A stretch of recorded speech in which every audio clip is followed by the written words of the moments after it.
O'zbekistonda 18-iyun kuni jazirama issiq bo'ladi. Assalomu alaykum aziz muxlis. Agarda bizning kanalimizda mehmon bo'lsangiz, bizga obuna bo'lishni unutmang. O'zgidromet 18-iyun chorshanba kuni kutilayotgan ob-havo haqida ma'lumot berdi. Unga ko'ra Toshkent shahrida havo biroz bulutli bo'ladi, yog'ingarchilik kutilmaydi. Harorat kechasi 24-26, kunduzi esa 39-41 daraja iliq bo'ladi. Qoraqalpog'iston Respublikasi hamda Xorazm viloyatida havo biroz bulutli bo'ladi, ba'zi joylarda o'zgaruvchan bo'ladi, yog'ingarchilik kutilmaydi. Harorat kechasi 20-25, kunduzi esa 32-37 daraja iliq bo'ladi. Buxoro va Navoiy viloyatlarida havo biroz bulutli bo'ladi, ba'zi joylarda o'zgaruvchan bo'ladi, yog'ingarchilik kutilmaydi.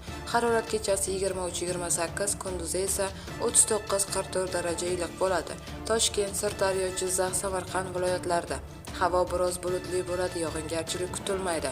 Harorat kechasi 22-27, kunduzi esa 37-42 daraja iliq bo'ladi.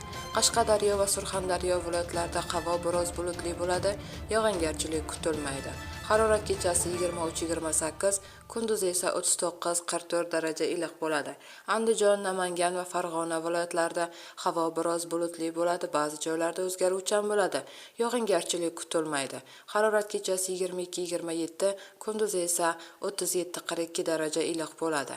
Bu xabarni barcha yaqinlarimizga jo'natib qo'yamiz hamda videomiz ostida bir dona like tugmasini bosishni unutmaymiz.